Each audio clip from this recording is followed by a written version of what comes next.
The following podcast contains spoilers and words like gee, whiz, and gosh darn it. We watch TV. We watch TV.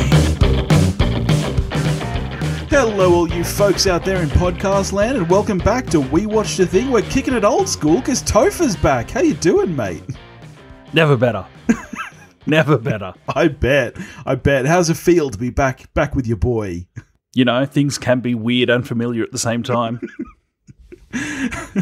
Like getting to the cinemas the other day. It's been a while since we've done that. Yeah, that's true. That's true. That was a good bit of fun. We were trying to work out if the last time we did that was Bloodshot. I hope it wasn't. Or if it was, I'm glad we've done something now so that that's not the last thing that we saw together. True. Jesus. How are you keeping anyway? Oh, mate, I've been good. Thanks for asking. Nobody ever asks me that. I've been good, buddy. I've been good. I've just been like walking around shirtless in menacing fashion for a few days. Yeah. Yeah. just getting my Northman on. Yeah. Turned your flashlight on your phone with some red cellophane over it, just pretending you're nude in a lava pit. Yeah, I mean, I did a fair bit of that anyway, but... Well, here we are. I mean, another fucking superhero film, am I right? I mean, geez, it's been endless. We got Spider-Man, the Batman, now the Northman. It's just endless. Do I need to put some cricket sounds there? I mean, I know what I'd do if I was editing. You'd cut it out. No, it'd be the crickets. Do you miss editing, mate? No, I don't miss anything.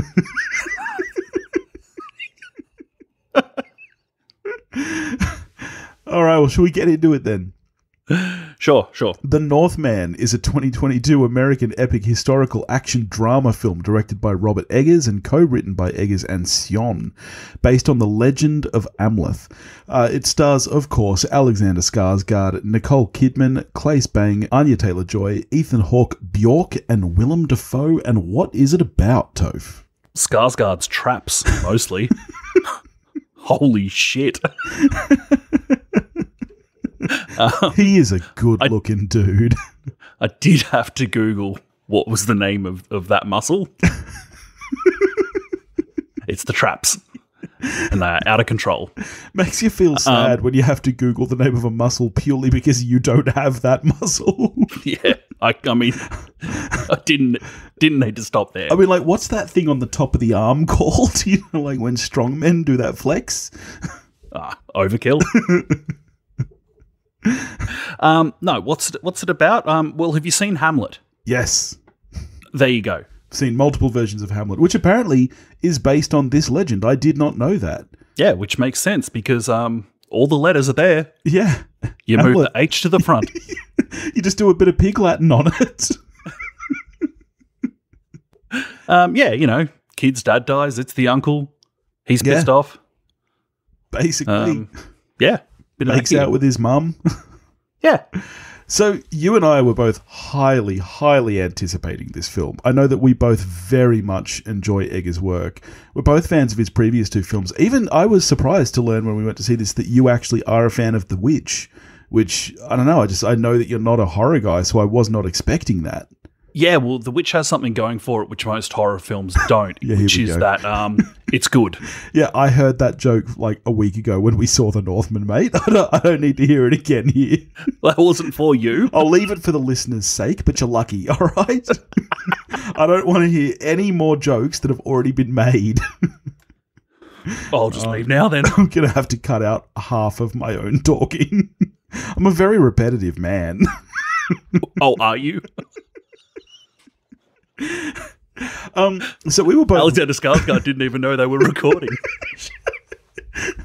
Mate, don't take my material. I was going to use that one later. So, yeah, we were both highly anticipating it. Before we get into anything, let me ask you this. Did this live up to the hype for you? When we were walking out, obviously we still don't talk about the films, but I did ask you, where does that sit in the Eggers trilogy for you? And all you said was, it's not first.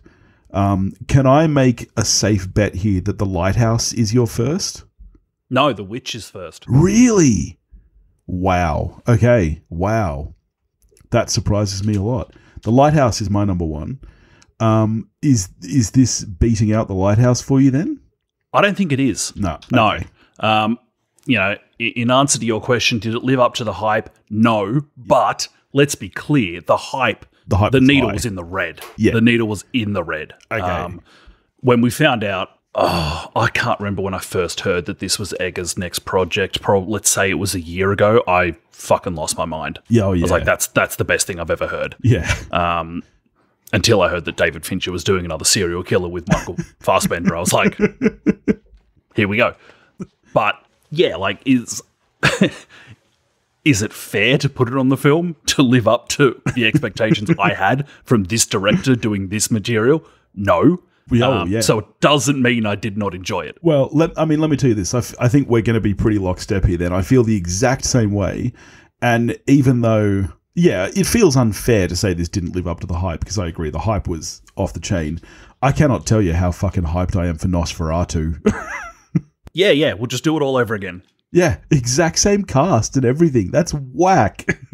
Build it up to unobtainable heights, and it won't be the movie's fault when it doesn't reach it. Yeah. Well, let's get straight into it then. So, did you know prior to walking into this film that it was Hamlet in Pig Latin? I did not know that. I didn't know that. I mean, a bunch of the time you do assume that Bill Shakespeare was getting his ideas from somewhere else. I didn't know that this is where that Hamlet, and I do believe it's a soft TH at the end, I believe. Yes. I didn't know that. I felt like they were pronouncing it more like Amleth in the film, but I did read later that it is supposed to be a soft, yeah. Yeah, anyway, didn't know that Amlet equals Hamlet. Going in, it wasn't till, you get a little bit past the Conan the Barbarian start that you're like, I feel like I've seen this before, just with less muscles. I think, and again, I want to say this out front, I really enjoyed this film. But I do think that you hit on my biggest problem with the film just then, is I feel like I've seen it before. And I think that, again, this comes down to expectations. Robert Eggers is not a name that I associate with unoriginal. Like, I think that I was expecting for some really out there stuff from this film.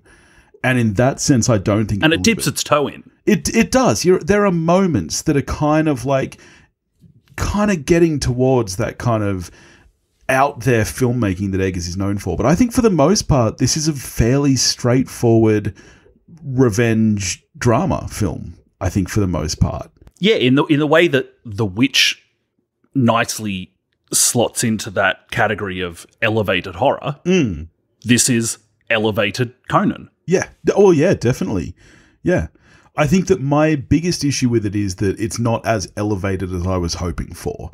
I think that for the most part, it, like you say, it dips its toe in, but I think it's fairly straightforward for the most part. And, it's not its fault that Hamlet is a very well-known old story, but it's quite predictable. It makes the film very predictable at this point. Yeah, we've seen The Lion King. Yeah. We all know that Mufasa was pushed. You and I aren't like season ticket holders to Alexander Skarsgård. Yeah, I think that's fair to say. I usually find him quite wooden, I must say. And not just that he makes me wooden because of his muscles. I watched True Blood for quite a long time, I'm ashamed to say, and he's fucking terrible in that show. I don't know if you've seen Tarzan. It's bad, man. It's really, really bad. I did not bother with that Tarzan. I've previously, even if I haven't enjoyed him, I think he's been well used before when he's been like a really unlikable prick. I agree. I think like in Big Little Lies. I was just going to say that. Big Little Lies, I think, was the first time I really remember going, oh, hey, yeah, I can see something here. Yeah. Yeah, so this might be the first time that I've sat back and just really enjoyed watching this guy. Same, yeah. I think he fucking kills it in this role. I think he's perfectly cast. So I don't know if you read that he was the one who kind of initiated this idea of doing a Viking story. And, there's been some kind of rumors out there that he wrote it or, I don't believe any of that's true. I think that he just kind of said to Eggers, I've been wanting to do something with Vikings, and then Eggers kind of ran with it. I think this is a perfect film for him to... Him and his traps. Because he just fits so perfectly into this part, I think. Like, he's a large, muscular, beautiful man. I truly believe that he was a Viking. Yeah, it's pretty reasonable. Yeah. Elsewhere, I did not realise until days after we saw this that the chief villain, his uncle, is the lead guy from The Square. Yes, I remember you that messaging did me not that. occur to me for a moment watching this film that I'd seen this guy before. See, that he was because he was fucking fantastic in The Square. Yeah, and in this, I really enjoyed him again in this. Agreed. Yeah, it didn't occur to me either that he was the guy from The Square, but then again, it didn't occur to me that Ethan Hawke was Mufasa. I did not recognise him. I was more than a little surprised when at the end of the film you turned to me and were like, so who was Ethan Hawke? And I was like, well, the guy that was clearly Ethan Hawke. I'm going to surprise you again. Which one was Bjork? Was she the witch lady? Yeah. Okay, I assumed, but I was like, is that Bjork? Yeah, the one who was like, why are you here pillaging? You're meant to be off yeah, killing it's your Scar. fate, mate. Yeah. Get back on the wagon, champ. She should have champed him. That would have been a great moment. I mean, if being champed doesn't snap you back into what you're meant to be doing, what will? I mean, speaking of champ, actually, before we move on to the rest of the cast, I just read today that they had to ADR almost the entire film because test audiences could not get behind the very authentic Viking language. So they had to dumb it down a bit and ADR almost the entire thing. I gotta say, it still feels pretty authentic. I personally think that was probably a smart choice because I'm struggling to think what kind of language must have been used for it to have been hard to understand, because it's not like it's an easily digestible film in terms of the words used. Yeah, like I'm not going to attempt to say the uncle's name. Yeah. Just make a fool of myself. Scar, mate. He's Scar. Scar. You know, if you were just going to go all in, you do it in language. Well, I mean, that's kind of what I was hoping for. But this is a studio picture. That was never going to happen. Yeah, which I think is where, like I was saying before, I do think it's easily his most accessible film. I think just about any Joe off the street could walk into the cinema and watch this film, unlike his previous two. Did I tell you the story about my mother-in-law going to see The Lighthouse? I'm not sure you did. Okay, so she, for starters, doesn't like movies. She actually said once, I don't like comedies. I don't like to laugh. Okay, that's the kind of person that Claire is. And they went to see this movie because she likes lighthouses. And I'm like, okay. Oh, right. Not the movie for you, though. Wow. Whereas this movie, I do think just about anybody could walk into the cinema and enjoy this film. Well, I think I may have mentioned this to you in the last couple of weeks that I'd seen a big push for this on. I spend a disgusting amount of my week watching sports channels. Yeah, and the amount of ads I have seen for The Northman, just bonkers, and marketed very much like basically new Conan. Yeah. Like, this is aimed at sports fans. You know who I'm talking about. Yeah.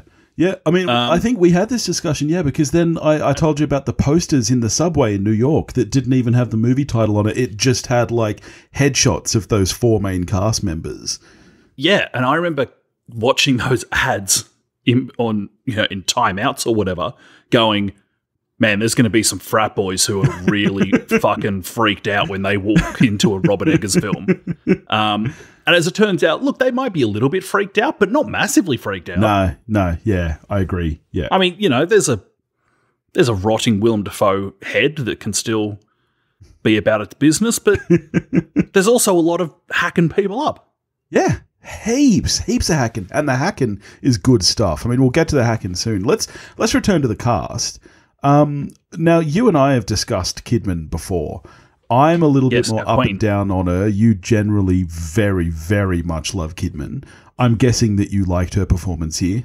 Yeah, like a lot of the film, you're sitting there going, presumably she was just desperate to work with this guy and was willing to take on any role because this is not a role you need Nicole Kidman for. Yes, that's right. Until you do. Until that final turn where it's like... It's this kind of classic... this happens sometime with... Like, the one category at the Oscars that this really happens with is Best Supporting Actress. Yes. Where you can get it for one scene. Yeah. And I don't know if this is going to be a role that gets that kind of push, but that scene exists. Yeah. Yeah. And she's fucking incredible. I agree. This is the most I've liked Nicole Kidman in a very long time. I used to love Nicole Kidman. I'm sure I've told you this. She was one of my first childhood celebrity crushes. I adored her. I had pictures of her on my wall. I loved her. And not just because she was very pretty. I thought she was a fantastic actress. I do feel like in the last 10 years, a lot of that has slipped away. I think she's okay in Big Little Lies. What was the one she did recently with Hugh Grant? She was terrible in that. And don't get me started on Nine Perfect Strangers, which is just one of the worst performances on TV in the last 10 years. She was so good in this film. She was fantastic. This was like, as far as I'm concerned, this was like a true return to form for Nicole Kidman. Yeah, brilliant. Brilliant. Like, people you can take your pick as to what's your favorite performance in the film. I think that you could make a really solid argument for basically any of them. Yeah. Maybe bar someone who I really like, but was quite frankly better in The Witch, in Anya Taylor-Joy. Okay. Look, I'm not saying she's bad. I just don't think it's at the level of others in the movie. That's interesting. You know but what I the think? but like who has the moment? Yeah. Who's like, all right, fucking everyone else, shut this down. Point the camera at me. It's Kidman. Well, I think that's the issue with Anya Taylor-Joy. I don't think it's so much her performance as it is the story, the screenplay, the character. She is the romantic interest, effectively. Yeah, that's totally which fair. is not something that I expected from an Eggers film, because he usually does elevate everything he writes is for such purpose. And I think, I don't know if it's just, the nature of this being an adaptation or something. I didn't get that from Anya Taylor-Joy. Like, honestly, I wouldn't venture to say the film is too long. I have heard some people say that. I actually felt fine the whole time. But if you are going to cut some stuff, you could cut Anya Taylor-Joy and you're really not affecting the story at all. I think in terms of runtime, I'm not put out by the runtime at all, really. In an ideal world, for like if the audience is 100% Tofas, yeah, this film is either half an hour longer or half an hour shorter. Yes, that's it's where either I am too. This really lean, mean, fuck it, we know what this is. Just a basically battle sequences after battle sequences. Yeah. Or you really go yeah. further down the rabbit hole with the spirituality yes. and potential drug use and yada yada yada. Yeah, that's exactly where I am as well. I agree. And because honestly, I don't feel like I think we're enough in Amlet's head, but you could I think you could go further. Oh, absolutely. Absolutely. Like, especially with this genre and what it is. I agree with you. I think you're either half an hour shorter and you're literally New Conan, and that is your core audience is, young guys who want to see people get their heads demolished. Because who doesn't? Yeah.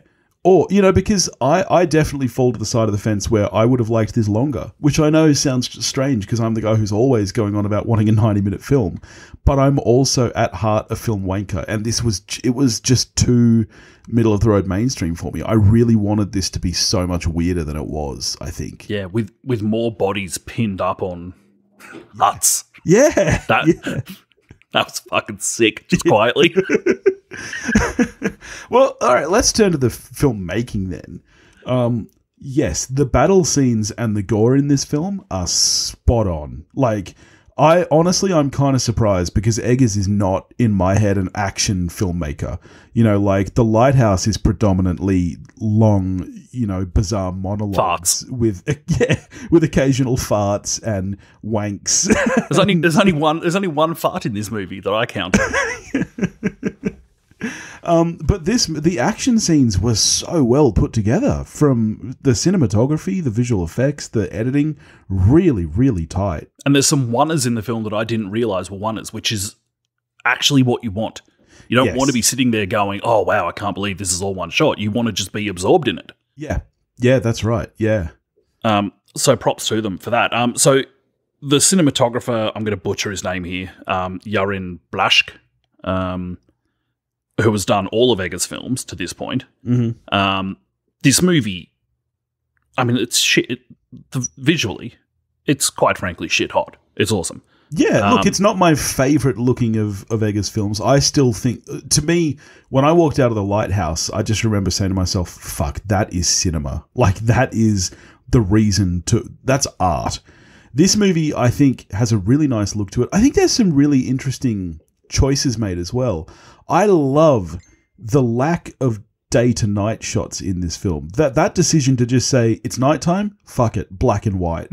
Like, that is such a strong choice, I think. Yeah, it's also and because it ties in so well with Eggers' kind of obsession with historical accuracy. Yeah. That when you're inside in these environments where there would be a single light source, there's like a fire in the middle of the room and that's it. Yeah. So they just lean full in to just having so much negative fill. Yes. In the night sequences, and it both makes sense and looks fucking sick. It really does. So it's like, yes, this is awesome. This isn't even just awesome looking shit for the sake of it. Yes. It's awesome looking shit that makes sense. Yeah, that's right. It does what good cinematography should do, which is, accentuate the story and the setting and everything. It's just fucking gorgeous. And do not get me started on just the landscapes. Like, I mean, I don't want to slag off our boy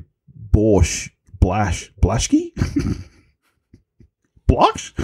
I don't know. Well, anyway, I don't want to say that, like, just with this scenery, it would be hard to get a bad shot.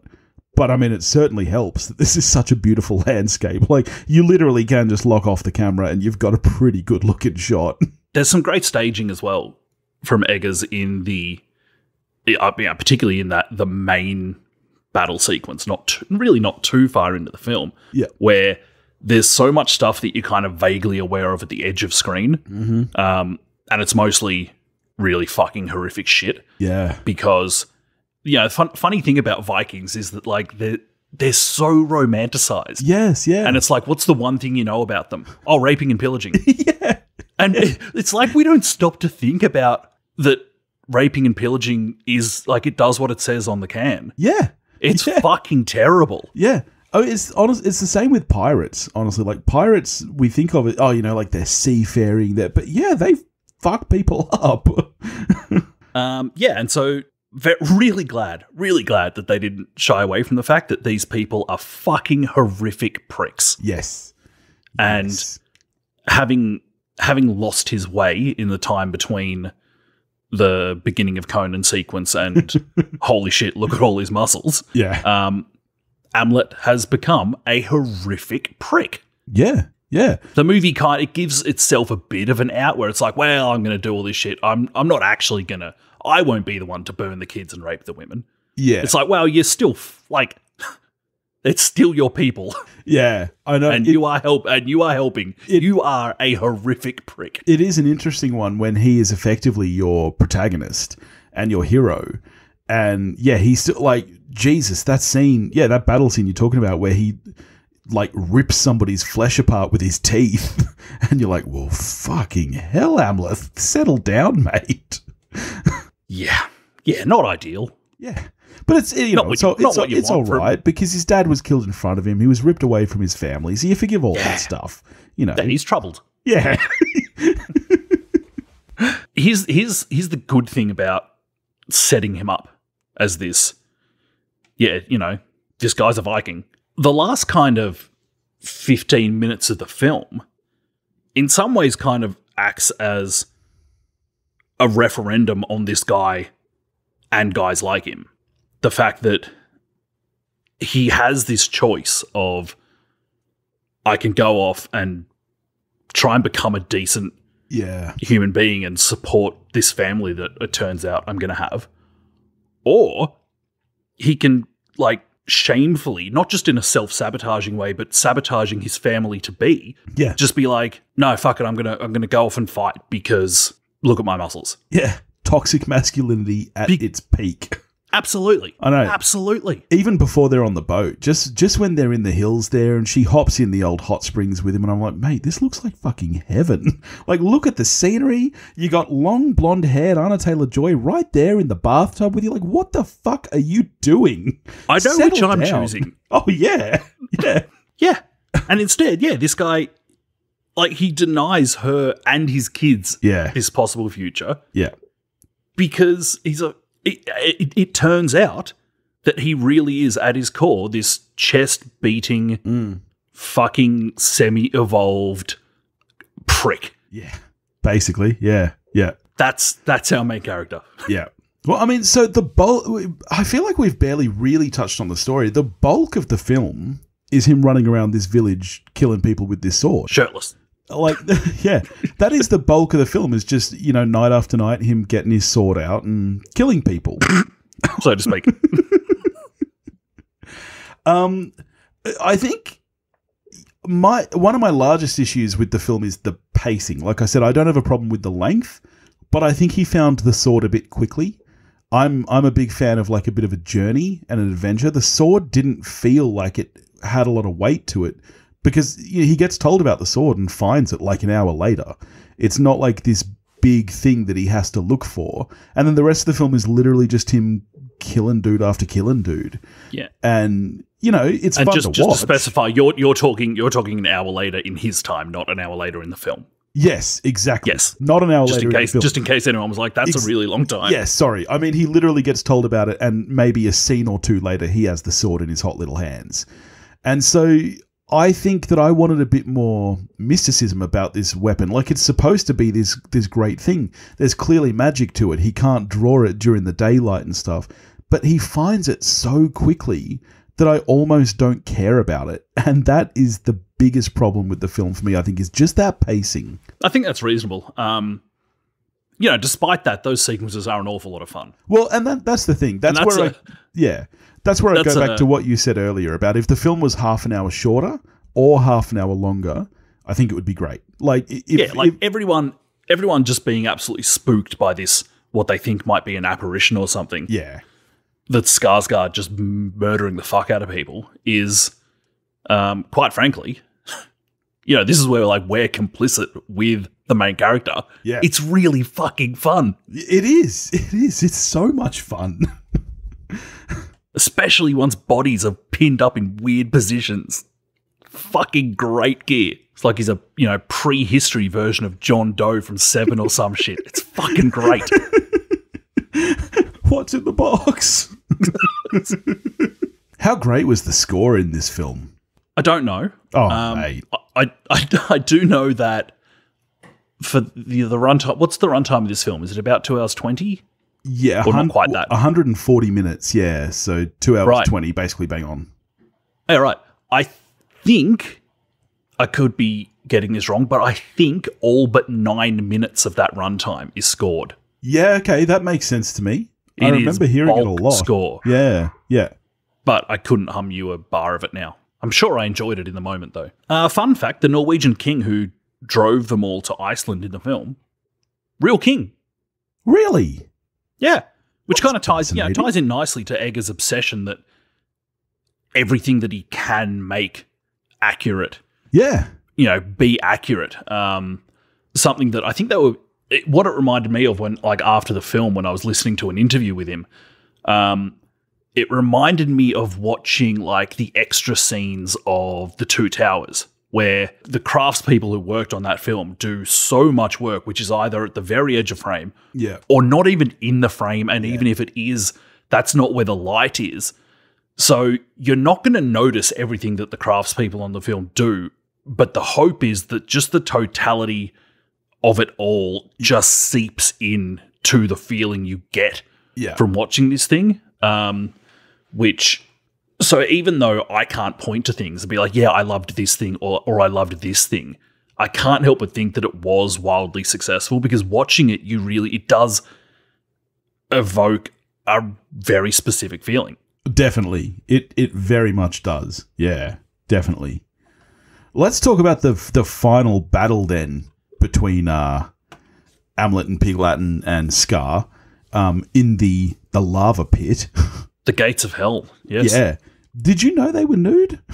I feel like I knew that at the time, but there's been a lot of talk lately about the peni in the film. I don't think you saw peen. Well, if you did, it's not where I was looking. I think it wasn't until, I'm going to say 2/3, maybe even 3/4 of the way through that fight, that I realized that it wasn't just shirtless in a loincloth or something. That they had really kind of gone the literal, stripping these characters back to their base. Yeah. Yeah. Because it's a very dark scene. It is, yeah. It plays out not quite in silhouette, but pretty close to. Yeah. Which is why I'm giving myself a bit of an out that I didn't realize that these guys were both in their birthday suits. No, I agree.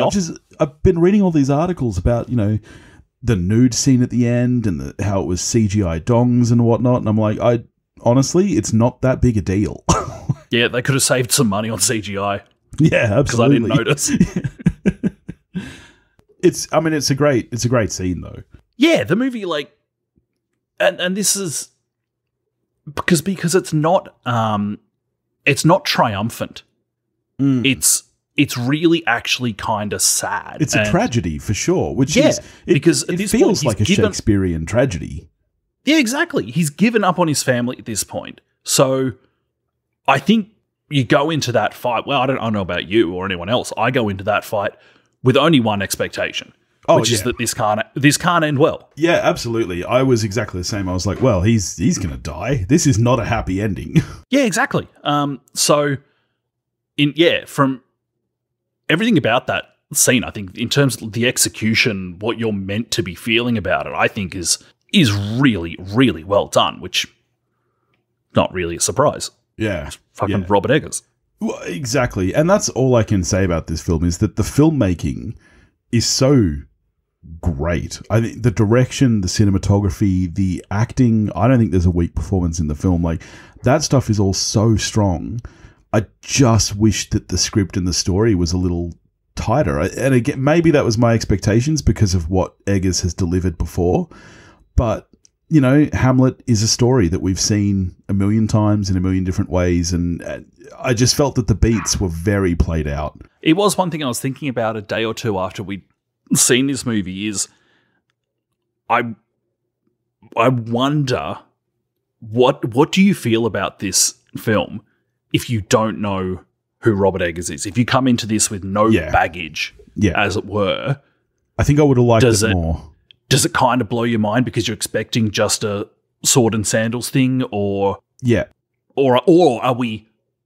we try and read more into it and elevate it more than it possibly deserves because we're already on the Eggers wagon? I think that's it, honestly. I think I would have liked it more if I didn't know who Eggers was, because those first 10 minutes for me were both incredible and devastating, because I think most of the Eggersness is in those early scenes. Like when you've got that scene with Defoe's the boy kind becoming of jester, a man. And there's that whole sequence where they're farting and burping at each other, and it's kind of weird and dirty and grungy. But it was around that time as well that, for me anyway, I picked up what this was, and I was like, oh, this is Hamlet. Like, when did that kind of click for you that this was a story you had heard before? Well, I mean, before that, you're thinking, okay, this is pretty Conan. Yeah. And then, and then at some point else, it's like, the uncle. Yeah, I've seen that. Yeah, so all at the same time in those But not in a bad way. Like, there's a reason people have been ripping this story off for a fucking 1,000 years. I mean, that's true. That's true. But it's like, all right, let's imagine that you're going to see Darren Aronofsky film and 10 minutes in going, oh, this is Romeo and Juliet. Like, sure, it's a good story, but it's just kind of not what you thought you were in for, I think. Yeah. Also, all in all, how are you scoring The Northman? I am a 7 out of 10. I like this film. It leaves me kind of like, I think a film I gave the same score to, kind of like 1917. Yeah. Where a film that there's so much about it that I admire greatly. that ultimately didn't move me. Yes. Didn't really touch me. I'm so glad you felt I the still same way. find it like really admirable in so many ways. I'm so glad you felt the same way, because I really came into this recording thinking that I was going to be the Debbie Downer and that you were going to be telling me off, because I'm exactly the same. I'm a 7, and I struggled for days between a 7 and an 8 because I'm exactly the same. There is so much about this film that is so well done, and in some ways, I'm glad that it does lean a little towards the mainstream, because if nothing else, it means that we might have a really, really successful Robert Eggers film. And it's... Well, he was kind of, to some point, I think he had to be, if not bullied, he never tried going too out there, because this is like a $90 million film. Yeah, yeah. This is not, this is not The Witch with just, probably a bunch of people you've worked with before and you're just out doing your own thing and fuck, who cares, you can do whatever you want. Yeah. This, like he's spoken about, this is the first time he's had to do test screenings. Like a studio film, yeah. Because this is a big studio film. Yeah. Do you want me to do a quick check of how opening weekend's gone? Yeah, do it. Okay, so after its first weekend, its worldwide takings is about 24 million. So this film is not making its money back. But I don't think it was ever going to. Which is why it is weird that a studio did this. Because to me, if you've got a talent like Robert Eggers, he's there for the originality. So that's kind of where... let me ask you this, all right? Because this is kind of the way that, for example, Marvel has gone lately, where they've snapped up talent who have been in kind of the indie game to come work for them. Could you see Eggers cracking the MCU? I think Eggers' interest in the MCU is about the same as my interest in ice hockey. Fucking zero. I don't know, man. It would be wild to see. I think I've even seen a quote of his, which puts him quite firmly in the Martin Scorsese camp when it comes to such things. Yeah, but I agree. Long story short, I'm a 7 out of 10. There was so much I loved about it, though. Like, if you haven't seen it yet and it sounds interesting to you, go see it. Because, as I was saying, I think the one cool thing about it being slightly more mainstream is that I would hope that it will give Eggers a little bit more of a name. Like, not that he needs it, like you said. He's probably not interested in that kind of stuff anyway. And I wouldn't want him to do the MCU. That would be disgusting and horrifying. But if a talent like Eggers can just keep making movies and having the freedom to do so, then I'm all for that. The only thing that would be funny is to watch like the real MCU heads to be like, oh yeah, but you get that this one is an elevated horror film, right? And it's like, no, it's not. But mate, did you not know that Logan is a Western? Logan's a Western. Didn't you get that? You obviously didn't get it. You just didn't get it. Sam Hurley is spitting chips right now. He's not happy. Well, thank you for joining me, mate. This has been fun. Will you come back? Like Logan. Will you come back on again soon? Oh no. You know what I was thinking today, actually? You should come on for Lightyear, because I know what a Toy Story fan you are. I am looking forward to Lightyear. I reckon you should come on and we'll do that. Maybe. I love the non-committal. It's so Topher. All right. Well, you get that they're riffing on Tarkovsky, right? Well, next week, speak of the devil, Sam Hurley will be joining me for an MCU movie because Doctor Strange is coming out the day this episode drops, in fact. So we'll be doing that. I can't wait to not watch that. And then another movie you're not going to watch. After that, Nooska's going to join me for Downton Abbey 2. Great. Aren't you sad you left the show, mate? Gutted. Just gutted. I will watch Doctor Strange once it hits streaming, in fairness. Yeah, I reckon that's the place to see it. Like, I rented, I paid like $5 human for the new Spider-Man a couple of weeks ago. Yeah, and you were disappointed, weren't you? I thought it was bog average. But you obviously just didn't get it. I didn't get it. It's a Western. It's a Western. They were riffing on the other Spider-Man movies. Yeah. You didn't get the Leone things? All right. Well, in the meantime, if you want to get in touch with me, you can do that at wewatchedathing.com or wewatchedathing@gmail.com. You can find me on Facebook, Instagram, and Twitter, all under the handle at wewatchedathing. If you want to help support the show, you can do that at patreon.com/wewatchedathing, and I'll catch you next week. Thanks, Billy.